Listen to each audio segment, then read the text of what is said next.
ಶಾಸಕರಾಗಿರ್ಬೋದು, ಜಿಲ್ಲಾಧಿಕಾರಿಗಳಿಗಾಗಿರ್ಬೋದು, ಜಿಲ್ಲಾಧಿಕಾರಿ ಸರ್ ನಿಮ್ಮದೇ ಅದು ನಿಮ್ಮ ಮನೆ ಕಳವಾದ್ರೆ ಹಿಂಗೆ ಸುಮ್ಕೊಂಡ್ರಿ ಉಮೇಶ್ ಸಾಹೇಬರಿಗೆ ತಿಳಿಸಿದಾಗ ಅವರು ಸ್ಥಳಕ್ಕೆ ಬಂದು ಭೇಟಿಯನ್ನು ನೀಡಿ ಹುಡುಕರ ಇಸ್ಪೆಟ್ಟಾಡೋರು ಗ್ಲಾಸ್ ಕಲರ್ಸ್ ಕಿಟಕಿ ಇಲ್ಲ, ವೈರಿಂಗ್ ಇಲ್ಲ, ಫ್ಯಾನ್ ಇಲ್ಲ, ಏನೇನಿಲ್ಲ, ಎಲ್ಲ 2,80,00,000 ಮಕ್ಕಳ ಜೀವನ ಮೇಲೆ ಚೆಲ್ಲಾಟ ಆಡ್ತಕ್ಕಂಥದ್ದು ಇದು ನಾಚಿಕೆಗೇಡಿನ ಸಂಗತಿ.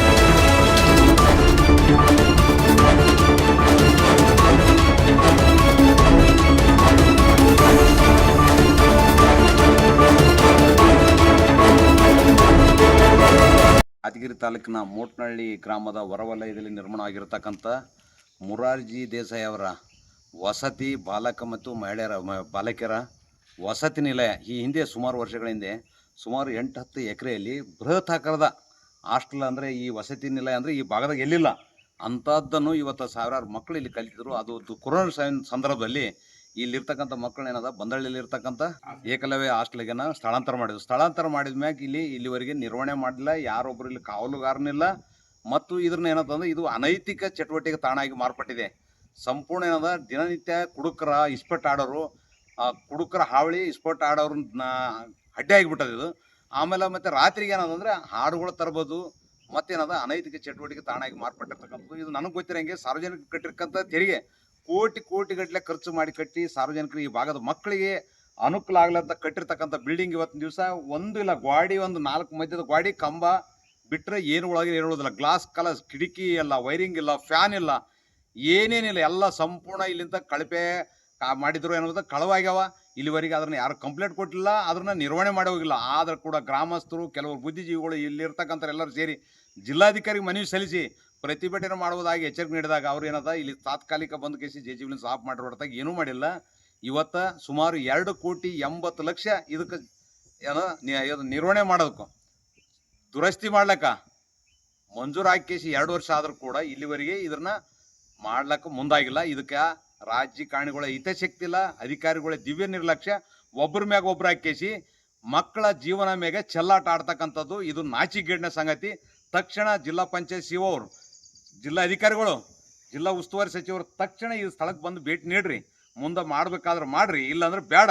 ಆ ದುಡ್ಡನ್ನು ಸರ್ಕಾರಕ್ಕೆ ವಾಪಸ್ ಕಳಿಸ್ರಿ, ನಮ್ದೇನಿಲ್ಲ. ಆದ್ರೆ ಇಷ್ಟೆಲ್ಲ ಖರ್ಚು ಮಾಡಿದ್ದಾನೆ ಸಾರ್ವಜನಿಕ ತೆರಿಗೆಯಲ್ಲಿ ಖರ್ಚು ಮಾಡಿರ್ತಕ್ಕಂಥದ್ದು ಬಳಕೆ ಯಾಕಾಗಿಲ್ಲ ಅಂತಕ್ಕಂಥದ್ದು ತಪ್ಪಿತಸ್ಥರ ಮೇಲೆ ಕಠಿಣ ಕ್ರಮ ಆಗಬೇಕಂತಕ್ಕಂಥದ್ದೇ ನನ್ನ ಆಗ್ರಹ. ಇದು ನಮ್ಮ ಮೋಟ್ನಹಳ್ಳಿಯ ಮುರಾರ್ಜಿ ವಸತಿ ಶಾಲೆಯ ಪರಿಸ್ಥಿತಿ. ನಾವು ಗ್ರಾಮಸ್ಥರೆಲ್ಲ ಸೇರಿ ಹಲವಾರು ಬಾರಿ ಶಾಸಕರಾಗಿರ್ಬೋದು, ಜಿಲ್ಲಾಧಿಕಾರಿಗಳಿಗಾಗಿರ್ಬೋದು, ಎಲ್ಲ ಅಧಿಕಾರಿಗಳಿಗೆ ಮನವಿ ಕೂಡ ಮಾಡಿ ಸಾಕಾಗಿ ಹೋಗಿದೆ. ಈ ಬಿಲ್ಡಿಂಗು ಒಂದು ಸುಮಾರು 5-6 ವರ್ಷಲಿಂದ ಇದೇ ಸ್ಥಿತಿಯಲ್ಲಿದ್ದು, ಕೊರೋನಾ ಟೈಮಲ್ಲಿ ಅಲ್ಲಿ ಶಿಫ್ಟ್ ಮಾಡಿ ಇಲ್ಲಿ ತನಕ ಈ ಬಿಲ್ಡಿಂಗ್ಗೆ ಯಾರು ಕೇರ್ ಮಾಡ್ತಾ ಇಲ್ಲ, ಯಾರು ಸ್ಪಂದನೆ ಕೂಡ ನೀಡ್ತಾ ಇಲ್ಲ. 1.5 ವರ್ಷದಿಂದ ಸುಮಾರು 2,80,00,000 ಅನುದಾನ ಬಂದಿದ್ದು, ಆ ಅನುದಾನ ಬಂದಿದ್ದನ್ನು ಇಲ್ಲಿ ಕೆಲಸ ನಿರ್ವಹಣೆ ಮಾಡಲಿಕ್ಕೆ ಯಾರು ಮುಂದಾಳತ್ವ ವಹಿಸ್ತಾ ಇಲ್ಲ. ಅಧಿಕಾರಿಗಳಿಗೆ ಹೇಳಿದರೆ KBದವ್ರ ಮೇಲೆ ಡಿಪಾರ್ಟ್ಮೆಂಟ್ KKRDPದವ್ರ ಮೇಲೆ ಹೇಳ್ತಾರೆ, KKRDPಗೆ ಫೋನ್ ಮಾಡಿದರೆ ಇಂಜಿನಿಯರ್ ಮೇಲೆ ಹೇಳ್ತಾರೆ. ಪ್ರತಿಯೊಬ್ಬರು ಅವ್ರ ಮೇಲೆ ಇವ್ರ ಮೇಲೆ ಅವ್ರು ಹಾಕಿ ಕೆಲವು ದಿನಗಳ ಮುಂದಕ್ಕೆ ಹೋಗ್ತಾ ಇದ್ದಾರೆ ಹೊರತು ಕೆಲಸಕ್ಕೆ ಯಾರು ಮುಂದೆ ಬರ್ತಾ ಇಲ್ಲ. ಅದಕ್ಕೋಸ್ಕರ ನಮ್ಮ ಸಾಹೇಬರು ಉಮೇಶ್ ಸಾಹೇಬರಿಗೆ ತಿಳಿಸಿದಾಗ ಅವರು ಸ್ಥಳಕ್ಕೆ ಬಂದು ಭೇಟಿಯನ್ನು ನೀಡಿ ಇದಕ್ಕೆ ಶೀಘ್ರದಲ್ಲೇ ಇದರ ಕ್ರಮವನ್ನು ಕೈಗೊಂಡು ಇದನ್ನು ಮುಂದುವರಿಸಿ ಕೆಲಸ ಸ್ಟಾರ್ಟ್ ಮಾಡ್ತೀವಿ ಅನ್ನೋ ಭರವಸೆಯನ್ನು ನೀಡಿ ಇವತ್ತು ನಮ್ಮ ಮೋಟ್ನಹಳ್ಳಿ ಗ್ರಾಮಕ್ಕೆ ಬಂದಿದ್ದಾರೆ.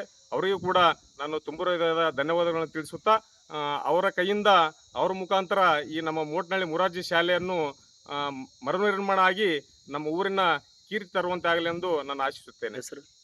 ನಿಮ್ಮ ಹೆಸರು? ನನ್ನ ಹೆಸರು ರಮೇಶ್ ಬೈರಂಕೊಂಡ, ಮೋಟ್ನಹಳ್ಳಿ. ಯಾದಗಿರಿ ತಾಲೂಕಿನ ಮೋಟ್ನಹಳ್ಳಿ ಗ್ರಾಮದ ಹೊರವಲಯದಲ್ಲಿ ನಿರ್ಮಾಣ ಆಗಿರತಕ್ಕಂಥ ಮುರಾರ್ಜಿ ದೇಸಾಯಿ ಅವರ ವಸತಿ ಬಾಲಕ ಮತ್ತು ಬಾಲಕಿಯರ ವಸತಿ ನಿಲಯ ಈ ಹಿಂದೆ ಸುಮಾರು ವರ್ಷಗಳ ಹಿಂದೆ ಸುಮಾರು 8-10 ಎಕರೆಯಲ್ಲಿ ಬೃಹತ್ ಆಕಾರದ ಹಾಸ್ಟೆಲ್ ಅಂದರೆ ಈ ವಸತಿ ನಿಲಯ ಅಂದರೆ ಈ ಭಾಗದಾಗ ಎಲ್ಲಿಲ್ಲ ಅಂಥದ್ದನ್ನು ಇವತ್ತು ಸಾವಿರಾರು ಮಕ್ಕಳು ಇಲ್ಲಿ ಕಲಿತಿದ್ರು. ಅದು ಕೊರೋನಾ ಸಂದರ್ಭದಲ್ಲಿ ಇಲ್ಲಿರ್ತಕ್ಕಂಥ ಮಕ್ಕಳೇನದ ಬಂದಳ್ಳಿಲಿರ್ತಕ್ಕಂಥ ಅಲ್ಲಿ ಏಕಲವ್ಯ ಅಲ್ರಿ ಅದು ಏಕಲವ್ಯ ಹಾಸ್ಟೆಲ್ಗೆ ಸ್ಥಳಾಂತರ ಮಾಡಿದ್ವಿ. ಸ್ಥಳಾಂತರ ಮಾಡಿದ ಮ್ಯಾಗ ಇಲ್ಲಿವರೆಗೆ ನಿರ್ವಹಣೆ ಮಾಡಿಲ್ಲ, ಯಾರೊಬ್ಬರು ಇಲ್ಲಿ ಕಾವಲುಗಾರನಿಲ್ಲ. ಮತ್ತು ಇದ್ರನ್ನ ಏನಂತಂದ್ರೆ ಇದು ಅನೈತಿಕ ಚಟುವಟಿಕೆ ತಾಣ ಆಗಿ ಮಾರ್ಪಟ್ಟಿದೆ. ಸಂಪೂರ್ಣ ಏನದ ದಿನನಿತ್ಯ ಕುಡುಕರ ಇಸ್ಪಟ್ ಆಡೋರು, ಕುಡುಕರ ಹಾವಳಿ ಇಸ್ಪಟ್ ಆಡೋರನ್ನ ಅಡ್ಡೆ ಆಗಿಬಿಟ್ಟದ ಇದು. ಆಮೇಲೆ ಮತ್ತೆ ರಾತ್ರಿಗೆ ಏನದಂದ್ರೆ ಹಾಡುಗಳು ತರ್ಬೋದು, ಮತ್ತೇನದ ಅನೈತಿಕ ಚಟುವಟಿಕೆ ತಾಣ ಆಗಿ ಮಾರ್ಪಟ್ಟಿರ್ತಕ್ಕಂಥದ್ದು. ಇದು ನನಗೆ ಗೊತ್ತಿರಂಗೆ ಸಾರ್ವಜನಿಕರು ಕಟ್ಟಿರ್ತಕ್ಕಂಥ ತೆರಿಗೆ ಕೋಟಿ ಗಟ್ಟಲೆ ಖರ್ಚು ಮಾಡಿ ಕಟ್ಟಿ ಸಾರ್ವಜನಿಕರು ಈ ಭಾಗದ ಮಕ್ಕಳಿಗೆ ಅನುಕೂಲ ಆಗ್ಲಂತ ಕಟ್ಟಿರ್ತಕ್ಕಂಥ ಬಿಲ್ಡಿಂಗ್ ಇವತ್ತಿನ ದಿವಸ ಒಂದು ಇಲ್ಲ, ಗಾಡಿ ಒಂದು 4 ಮಧ್ಯದ ಗಾಡಿ ಕಂಬ ಬಿಟ್ಟರೆ ಏನು ಒಳಗೆ ಇರೋದಿಲ್ಲ. ಗ್ಲಾಸ್ ಕಲರ್ ಕಿಟಕಿ ಇಲ್ಲ, ವೈರಿಂಗ್ ಇಲ್ಲ, ಫ್ಯಾನ್ ಇಲ್ಲ, ಏನೇನಿಲ್ಲ. ಎಲ್ಲ ಸಂಪೂರ್ಣ ಇಲ್ಲಿಂದ ಕಳಪೆ ಮಾಡಿದ್ರು ಅನ್ನೋದು ಕಳವಾಗ್ಯಾವ. ಇಲ್ಲಿವರೆಗೆ ಅದನ್ನು ಯಾರು ಕಂಪ್ಲೇಂಟ್ ಕೊಟ್ಟಿಲ್ಲ, ಅದನ್ನು ನಿರ್ವಹಣೆ ಮಾಡಿ ಹೋಗಿಲ್ಲ. ಆದರೂ ಕೂಡ ಗ್ರಾಮಸ್ಥರು, ಕೆಲವರು ಬುದ್ಧಿಜೀವಿಗಳು, ಇಲ್ಲಿರ್ತಕ್ಕಂಥವ್ರೆಲ್ಲರೂ ಸೇರಿ ಜಿಲ್ಲಾಧಿಕಾರಿಗೆ ಮನವಿ ಸಲ್ಲಿಸಿ ಪ್ರತಿಭಟನೆ ಮಾಡುವುದಾಗಿ ಎಚ್ಚರಿಕೆ ನೀಡಿದಾಗ ಅವ್ರು ಏನದ ಇಲ್ಲಿ ತಾತ್ಕಾಲಿಕ ಬಂದ್ ಕೇಸಿ ಜೆಸಿಬಿನ ಆಫ್ ಮಾಡಿರೋ ಹೊರತಾಗಿ ಏನೂ ಮಾಡಿಲ್ಲ. ಇವತ್ತು ಸುಮಾರು 2,80,00,000 ಇದಕ್ಕೆ ಏನೋ ನಿರ್ವಹಣೆ ಮಾಡೋದಕ್ಕೂ ದುರಸ್ತಿ ಮಾಡ್ಲಕ್ಕ ಮಂಜೂರು ಹಾಕಿ 2 ವರ್ಷ ಆದರೂ ಕೂಡ ಇಲ್ಲಿವರೆಗೆ ಇದನ್ನ ಮಾಡ್ಲಕ್ಕ ಮುಂದಾಗಿಲ್ಲ. ಇದಕ್ಕೆ ರಾಜಕಾರಣಿಗಳ ಹಿತಾಸಕ್ತಿ ಇಲ್ಲ, ಅಧಿಕಾರಿಗಳ ದಿವ್ಯ ನಿರ್ಲಕ್ಷ್ಯ, ಒಬ್ಬರ ಮ್ಯಾಗ ಒಬ್ರು ಹಾಕೇಸಿ ಮಕ್ಕಳ ಜೀವನ ಮ್ಯಾಗೆ ಚೆಲ್ಲಾಟ ಆಡ್ತಕ್ಕಂಥದ್ದು. ಇದು ನಾಚಿಗೇಡಿನ ಸಂಗತಿ. ತಕ್ಷಣ ಜಿಲ್ಲಾ ಪಂಚಾಯತ್ ಸಿಒ ಅವರು, ಜಿಲ್ಲಾ ಅಧಿಕಾರಿಗಳು, ಜಿಲ್ಲಾ ಉಸ್ತುವಾರಿ ಸಚಿವರು ತಕ್ಷಣ ಈ ಸ್ಥಳಕ್ಕೆ ಬಂದು ಭೇಟಿ ನೀಡ್ರಿ.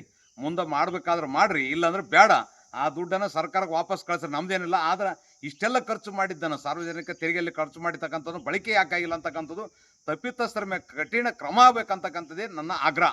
ಇರ್ತಕ್ಕಂಥ ಈ ಬೃಹತ್ ಆಕಾರದ ಜನರೇಟರ್ ನೋಡ್ರಿ, ಮಕ್ಕಳಿಗೆ ಏನದ ಕರೆಂಟ್ ಹೋದಾಗ ಶಿಕ್ಷಣಕ್ಕೆ ತೊಂದರೆ ಆಗಬಾರ್ದು ಅಂತಕ್ಕಂಥ ಇದು ಸರ್ಕಾರ ಸಾರ್ವಜನಿಕ ತೆರಿಗೆಯಲ್ಲಿ ಕಟ್ಟಿರ್ತಕ್ಕಂಥ ಎಲ್ಲ ಕಂಪ್ಲೇಂಟ್ ಬಿಚ್ಚಿ ಕಳವಾದ್ರೂ ಕೂಡ ಸಂಬಂಧಪಟ್ಟ ಜಿಲ್ಲಾಧಿಕಾರಿ ಸರ ನಿಮ್ಮದೇ ಅದು, ನಿಮ್ಮ ಮನೆ ಕಳವಾದ್ರೆ ಹಿಂಗೆ ಸುಮ್ಕೋದ್ರಿ, ಯಾರು ಬಡವ್ರ ಮಕ್ಕಳು ಅಂತಕ್ಕಂಥದ್ದು ಕೇರ್ ಆಗಿಲ್ಲ ಅನ್ನಕ್ಕ ಇಲ್ಲಿ ತೋರಿಸ್ಕೊಡ್ತದೆ, ಮೇಲ್ನೋಟ ಕಂಡು ಬರ್ತದೆ. ಮಣ್ಣೆ ಇಲ್ಲದ ಕಾರಣ ನೋಡ್ರಿ, ಬಿಲ್ಡಿಂಗ್ದಲ್ಲಿ ಆಲದ ಮರ ಬೆಳೀತದೆ ಅಂದ್ರೆ ಲೆಕ್ಕ ಹಾಕ್ರಿ. ಆ ಗಿಡ ಬೆಳಿಬೇಕಾದ್ರೆ ಎಷ್ಟು ವರ್ಷ ಬೇಕ್ರಿ? ಬಿಲ್ಡಿಂಗ್ದಾಗ ನೀರು ಇರಲಾರ್ದೆ, ಮಣ್ಣು ಇರಲಾರ್ದೆ ಅಷ್ಟ್ರ ಮಟ್ಟಿಗೆ ಬೆಳೆದಂದ್ರೆ ಇದು ಎಷ್ಟು ವರ್ಷಲಿಂತ ಪಾಳು ಬಿದ್ದ ಅನ್ನೋದಕ್ಕೆ ಇದು